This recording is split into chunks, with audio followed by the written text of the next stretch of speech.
I rarely read poems, so when we were asked to do this project, I wasn't really sure where to start. I didn't have any poems that I could draw upon from my past or from my family to aid me in this project. So I began by going to poets.org, and I was going through the poems of the day, and I was getting so frustrated because I couldn't find a poem that spoke to me.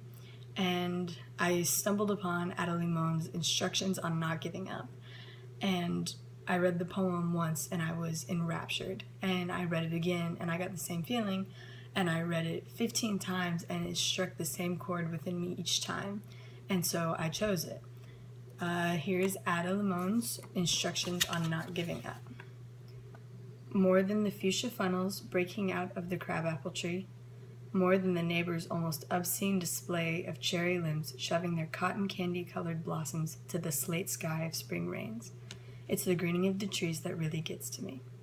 When all the shock of white and taffy, the world's baubles and trinkets leave the pavement strewn with the confetti of aftermath, the leaves come, patient, plodding, a green skin growing over whatever winter did to us, a return to this strange idea of continuous living despite the mess of us, the hurt, the empty.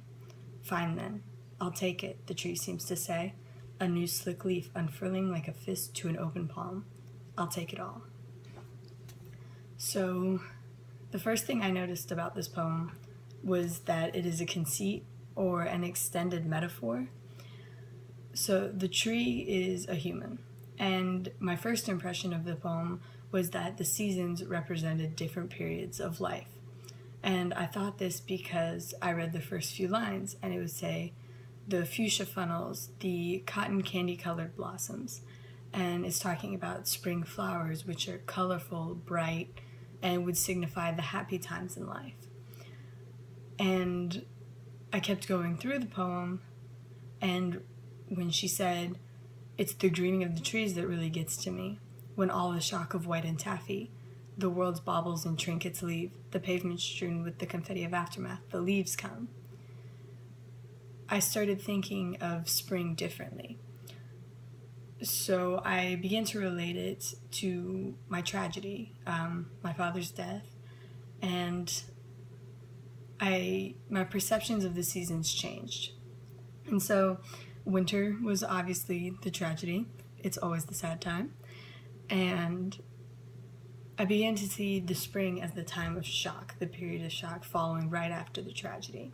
And I thought this because it says, when all the shock of white and taffy, the world's baubles and trinkets leave the pavement strewn with the confetti of aftermath. It's when spring's over, all you have is all of your shock all over the ground, and it's just left with your tragedy that you still have to deal with.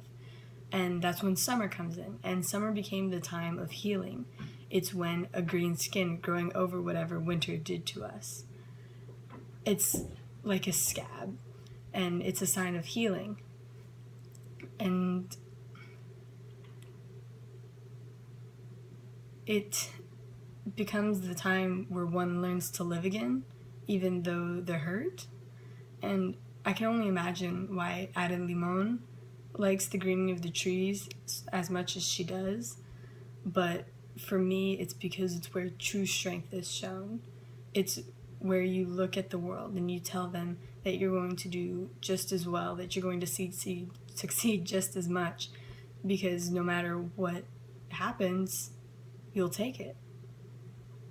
From a fist closed in anger to an accepting open palm, I'll take it all.